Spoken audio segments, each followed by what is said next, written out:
هر شب قبل از خواب این 3 دعای زیبا رو به خدا بگو و ببین که چطور خیر و برکت توی زندگیت زیاد میشه.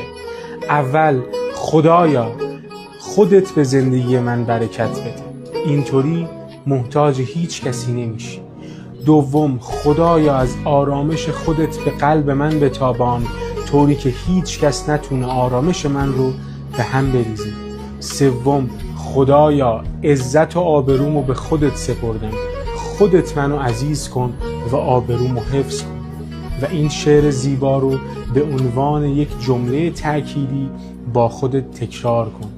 یا رب تو چنان کن که پریشان نشوم، محتاج برادر و خیشان نشوم، بی منت خلق مرا روزی ده، تا از در تو بر در ایشان نشوم. بگو الهی آمین.